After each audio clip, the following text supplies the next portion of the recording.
Hello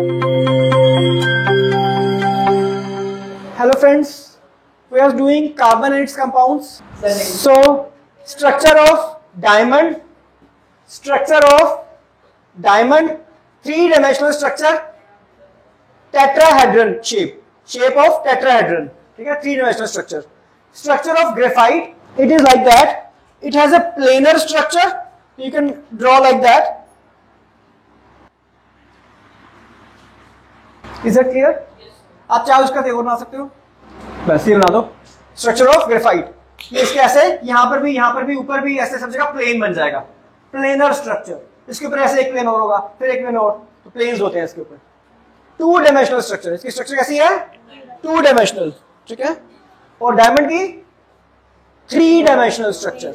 understood? So this was it. Question number Shivam कौन सा बोल रहे हो? 14th. Differentiate between structures of diamond and graphite. Diamond. Each carbon atom is bounded to 4 other carbon atoms. एक carbon atom, you can check that यहाँ पे एक carbon atom 4 अलग अलग कार्बन एटम से बॉन्डेड है. एक कार्बन यहाँ पर है, एक यहाँ पर, एक यहाँ पर, एक यहाँ पर. ठीक है. एक कार्बन एटम 4 अलग अलग कार्बन एटम से बॉन्डेड है. ठीक है. यस, आगे next. Graphite. Each carbon atom is bounded to 3 other carbon. 3 other carbon. जैसे मान लो यहाँ पे एक कार्बन है, एक ऊपर, एक यहाँ पर, एक यहाँ पर. समझ में आया? अगर यहाँ पर एक कार्बन है, एक ऊपर के साथ, एक इधर के साथ, एक इधर के साथ. अगर ऐसा है तो कार्बन की वैलेंसी तो 4 होती है. ये तो 3 ही हुए, एक कहाँ गया? तो गया कहाँ? कार्बन की वैलेंसी 4 होती है ना, तो यहाँ पे तो 3 ही हुए, एक उधर, एक ऊपर, एक लेफ्ट में, एक राइट में. चौथी वैलेंसी कहाँ गई इसकी? यस, एक डबल बॉन्ड होता है ना. There is one double bond, या यहाँ पर लाइक दैट, ये डबल हो गया. 4 वैसे पूरी होगी. ऐसे हर एक के साथ ऐसा होगा. ठीक है. हर एक में कार्बन में एक डबल बॉन्ड होता है. Yes. Diamond. It has rigid 3-dimensional structure. It has 2-dimensional or planar structure. Planar structure, plane. ठीक है. प्लेन, पेपर का plane. 4 single bonds are present. 2 single and 1 double bond are present. ठीक है शिवम, समझ आ गया? चलो. Structure of formula of buckminsterfullerene C60. Understood? Next, 16th question, Anshika. Why compounds of carbon are studied as a separate branch of chemistry? So I have told you, हमारे पास कितने elements हैं? 150. ठीक है. तो प्रासुक ने बोला 115 एलिमेंट्स हैं. ठीक है. 115 मान लेते हैं. ऐसे 118, 120, 124, 126 एलिमेंट्स के करीब 126 के करीब एलिमेंट डिस्कवर हो चुके हैं. लेकिन वो एलिमेंट जो बाद के डिस्कवर हुए हैं, दे आर हाईली अनस्टेबल. वो लैब में बनते सारी वो डिसइंटीग्रेट हो जाते हैं, टूट जाते हैं. बनते सारे एक फ्रैक्शन ऑफ सेकंड के लिए बनते हैं. वो हाईली क्या नाम, रेडियो एक्टिव है. वो आर्टिफिशियली मेड है, मैन मेड नहीं है, आर्टिफिशियली मेड है. तो हम फिलहाल के लिए मान लेते हैं 118 एलिमेंट्स. वो मैन मेड है, आर्टिफिशियल है, और वो उसमें रेडिएशंस निकलती हैं, अल्फा बीटा रेडिएशन इमिट करते हैं. एनीवेज, तो 118 एलिमेंट्स मान लेते हैं. इन 118 एलिमेंट्स में से मैं एक एलिमेंट को अलग कर देता हूं. किसको? कार्बन को. ठीक है. तो बाकी बचे मेरे पास 117 एलिमेंट्स एंड एक बचा मेरे पास कार्बन. क्लियर? हर एलिमेंट अपने कंपाउंड बनाता है. ठीक है. 2 एलिमेंट्स मिलके कंपाउंड बन गया, 3 मिलके बन गया, 5 मिलके बन गया, 10 मिलके बन गया, 20 मिलके, 50 मिलके कंपाउंड बनते हैं. तो ये 117 एलिमेंट्स आपस में मिलके जितने कंपाउंड्स बनाते हैं, थाउजेंड्स, लैक्स ऑफ कंपाउंड्स. ठीक है. वर्सेस ये अकेला एक कार्बन जितने कंपाउंड्स बनाता है. तो इस अकेले कार्बन के कंपाउंड्स इन सबके कंपाउंड से 3 गुना ज्यादा है. ज्यादा नहीं, 3 गुना ज्यादा. 3 times more अकेले कार्बन के compounds. Carbon is so much versatile element, हर जगह फिट हो जाता है. समझ आ गया? सो इसलिए कार्बन को हम स्टडी करते हैं as a separate branch. Name of the separate branch is organic chemistry. समझ आ गया? That is the reason.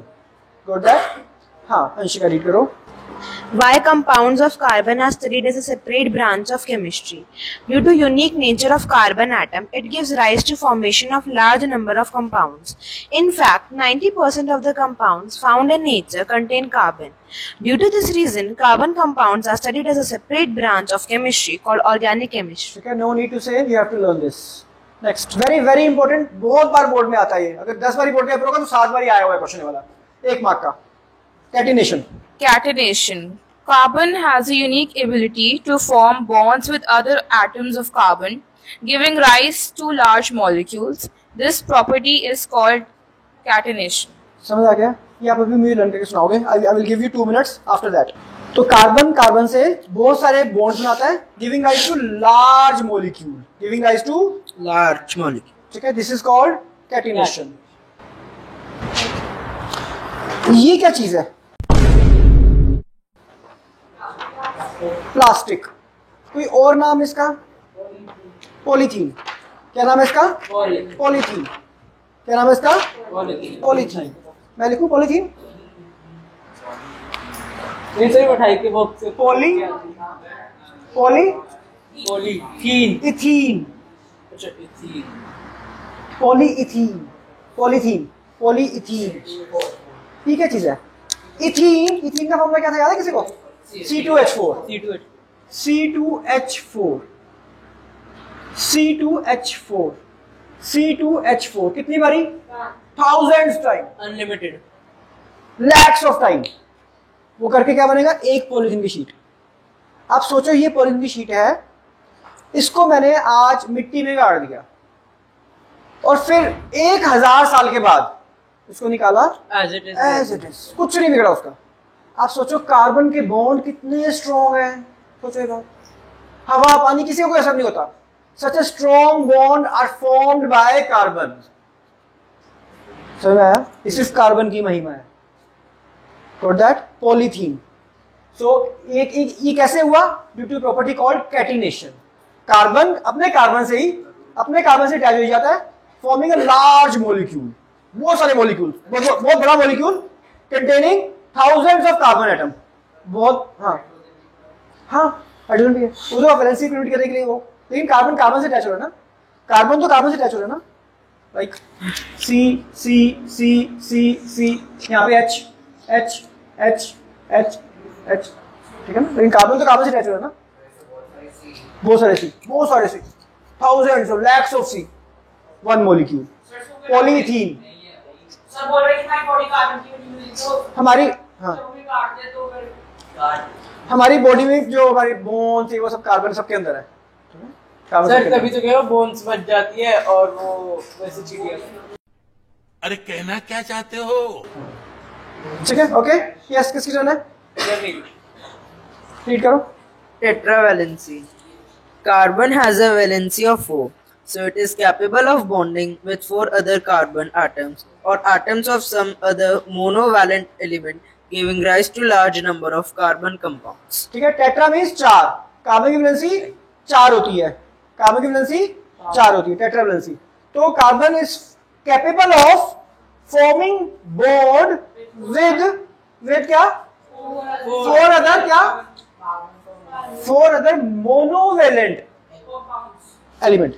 4 other monovalent. ये monovalent का मतलब सिंगल इसकी वैलेंसी 1 हो. Example hydrogen, example fluorine. Yes, fluorine.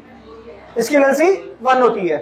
With 4 other monovalent elements with dash other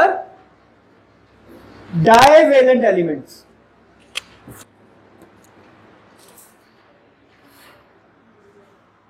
क्या आएगा बताओ? 2 with 2 other divalent element. Example oxygen. तो क्या बनेगा? CO2. ये कार्बन 2 अलग डाइवेलेंट एलिमेंट से बॉन्ड बना रहा है. इसका याद है आपको कैसा स्ट्रक्चर फॉर्मूला याद है? O double bond C double bond O. ऐसा ना. Carbon is forming bond with 2 other divalent element. और CH4 था. क्योंकि hydrogen is a monovalent element, hydrogen is a monovalent element. Is that clear और not? क्या doubt है? Divalent element, divalent oxygen की valency 2 होती है ना, O2 नेगेटिव, तो डाइवेलेंट हो गया, तो दो इससे अटैच हो गया, समझ आ गया? Sulphur is also divalent, CS2 carbon disulphide, CS2 carbon disulphide, इसका भी ये सेम फॉर्मूला होगा, ऐसे ही होगा, S double bond C double bond S।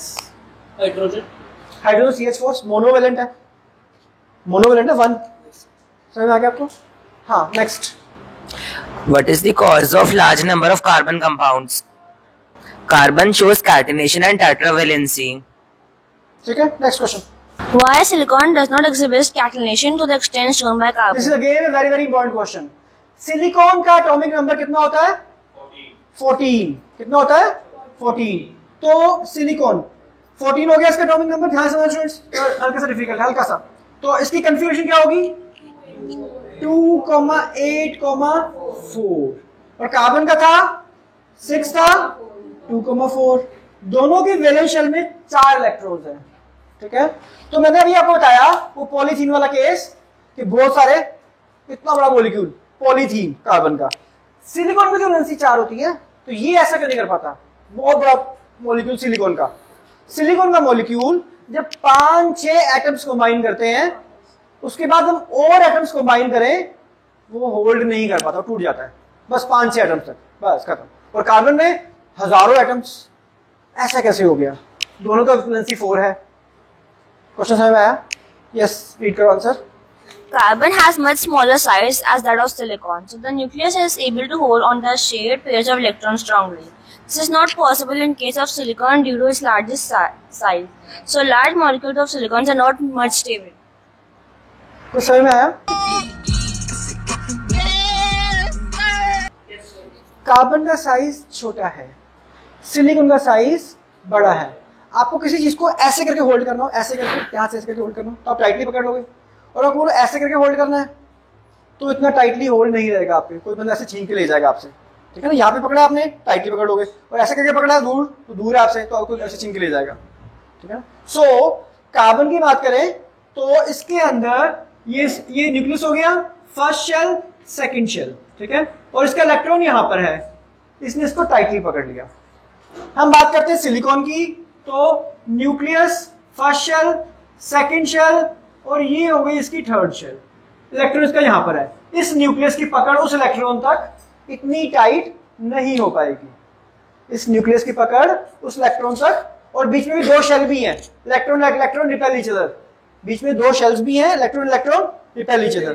तो ये बहुत दूर है इलेक्ट्रॉन, तो पकड़ इतनी स्ट्रॉन्ग नहीं होगी, तो ये इजीली लूज हो जाएगा। ये बहुत पास है, तो कार्बन बड़े स्ट्रॉन्गली पकड़ लेगा इसको, तो ये बॉन्ड ब्रेक नहीं होगा। तो that is the reason silicon का जो मॉलिक्यूल है वो 6-7 एटम्स के बाद जाके टूट जाता है, ब्रेक हो जाता है, उतना स्ट्रॉन्गली इलेक्ट्रॉन को होल्ड करके नहीं रख सकता। समझ आ गया आपको अच्छे से? कोई डाउट तो नहीं?